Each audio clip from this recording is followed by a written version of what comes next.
কিছু পাইবা না পাই, সুখে দুঃখে পাশাপাশি তোকে শুধু চাই।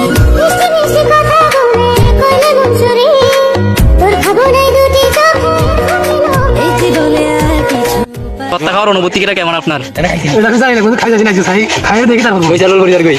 তোমার আপনার খুব ভালো, অসাধারণ। আহা, আসলে আমার টকটা অনেক পছন্দ। খাওয়ার অনুভূতিটা কেমন? এক কথায় অসাধারণ। আর তাই নাকি? ইয়েস।